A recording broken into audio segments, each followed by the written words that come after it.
الرحیم میں Mohammad Arif chairman advisory services for Islamic banking and finance بات کر رہا ہوں۔ آج ہم 2-3 ایشوز کے اوپر بات کریں گے۔ پہلی بات تو یہ ہے کہ کل دو ایڈوائزر جو ہیں عمران صاحب کے، انہوں نے ریزائن کیا ارجنٹلی، جن کی ڈول نیشنلٹی، ایک جو ہے وہ اس کے صحت کے کو دیکھتے تھے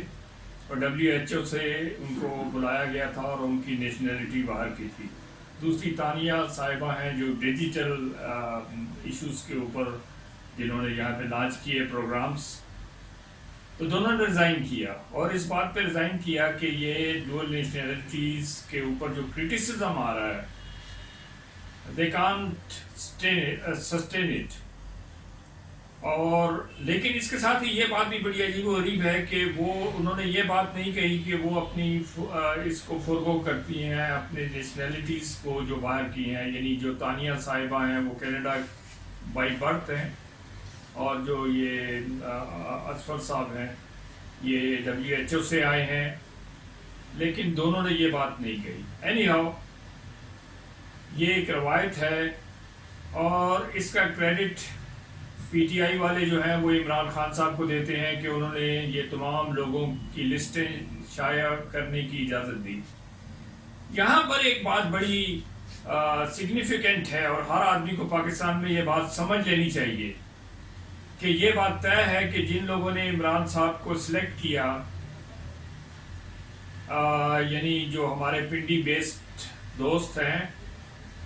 انہوں نے بہت سوچ سمجھ کر اس کو سلیکٹ کیا۔ یعنی عمران صاحب جو کرکٹ ٹیم کی نمائندگی کرتے رہے اور دوسرے یہ تمام معاملات دیکھتے رہے، انہوں نے نمل یونیورسٹی بنائی، انہوں نے شوکت خانم میموریل کھڑا کیا، اس سے ان کی بائی نیچر ایک ڈیولپمنٹ یعنی مینٹلٹی اس طرح کی ہوئی کہ یہ ہر حالت میں اپنے آپ کو کامیاب دیکھنا چاہتے ہیں، اپنے آپ کو اوپر دیکھنا چاہتے ہیں۔ تو یہ مینٹیلٹی جو ان کی ہے وہ ہر جگہ نظر آتی ہے، تقریروں کے اندر بھی اور ان کے احکامات کے اندر بھی، چاہے اس کے رزلٹ زیرو ہوں، لیکن بہرحال یہ ان کا یعنی جو ایک طریقہ کار ہے وہ یہی ہے۔ اب 92 میں جب انہوں نے ورلڈ کپ جیتا تھا تو اس وقت وہ ہار رہے تھے، لیکن بائی چانس پھر وہ ان کو اپرچونٹی ملی اور دیٹ واز دا اسٹارٹ۔ اب یہ پولیٹکس میں آئے ہیں، پولیٹکس میں اس کی جو سلیکشن ہے وہ اسی مینٹیلٹی کے اوپر کی گئی ہے۔ یعنی انہوں نے عمران صاحب نے یعنی یہ بات تو طے ہے کہ اگلے 3 سال جو پنڈی والے دوست ہیں ہمارے وہ ان کو رکھنا پسند کریں گے، لیکن اس کے ساتھ ہی یہ بات بھی ہے کہ ان کو یہ پتا ہے کہ عمران صاحب جو ہیں وہ یہ سارے کام کریں گے، کیونکہ سوشل میڈیا اور انفارمیشن ٹیکنالوجی بہت آگے چلی گئی ہے۔ ہر ایک چیز یعنی پلس مائنس ہر ایک کا باہر آ جاتا ہے۔ مثلا تانیہ جو ہیں یہ اس کی جہانگیر ترین کی پارٹنر بھی ہیں، اب یہ بھی ان پر ایک چارج ہو سکتا ہے۔ اسی طریقے سے جو ہمارے WHO سے آئے ہوئے صاحب ہیں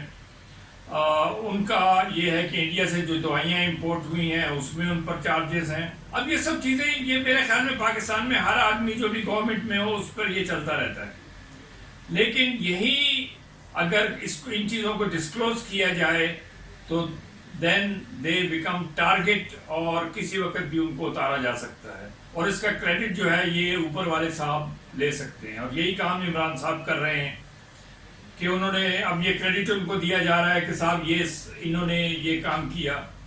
کہ ان کی نیشنلٹیز کو انہوں نے ڈکلیئر کیا، لیکن اس کے ساتھ ہی یہ بات ہے کہ اب ان کی 60 کے قریب جو ایڈوائزرز ممبرز ہیں they are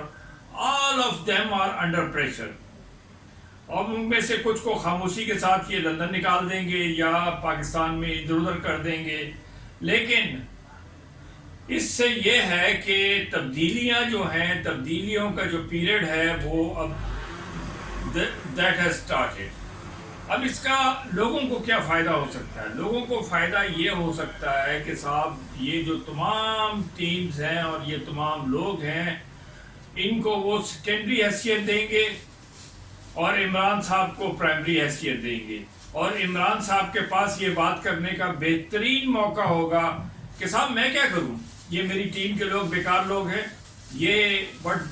یعنی جو کچھ بھی خرابی ہو رہی ہے وہ ان کی وجہ سے ہو رہی ہے، میری وجہ سے تو نہیں ہو رہی۔ تو یعنی یہ ایک راستہ انہوں نے نکالا ہے، ڈھونڈا ہے اپنے سروائیول کا۔ جہاں تک ہماری اپوزیشن ہے وہ تقریباً اب ایگزسٹ نہیں کرتی ہے۔ تقریباً کیا مطلب ہے، مکمل طور پہ ایگزسٹ نہیں کرتی ہے کہ ہم آدھے رستے میں چلیں گے اور گورنمنٹ گر جائے گی، یا چوتھائی رستے میں چلیں گے اور گورنمنٹ گر جائے گی۔ یہ بالکل فضول کی باتیں ہیں، یعنی ہر ایک اپنی جان بچانے کے چکر میں ہے۔ اب دیکھیں نیب آرڈیننس اور FATF کے اوپر باتیں شروع ہوئی، لیکن گورنمنٹ کی طرف سے کیا آیا کہ ان لوگوں کو ایکسٹینشن دینی ہے جو اوپر بیٹھے ہیں نیب کے، اور نیب نے نیکسٹ ڈے صرف انہی لوگوں کے گرفتاری کے آرڈر دینے ہوتے ہیں جس کی خواہش عمران صاحب رکھتے ہیں۔ تو یہ جو صورتحال ہے، اور جو دوسری لوگ ہیں یعنی اپوزیشن والے، وہ کہتے ہیں کہ اس کے ٹائم لیمیٹیشن ہونی چاہیے۔ FATF کی باتیں ہیں تو اس پر آرڈیننس کے ذریعے انہوں نے تبدیلیاں اس میں لے آئے ہیں، لیکن یہ سب چیزیں وقتی ہیں۔ تو ان دا لانگ رن ہمیں جو نظر آتا ہے وہ یہی نظر آتا ہے کہ عمران خان اوپر اپنے آپ کو بٹھانے میں کامیاب رہیں گے،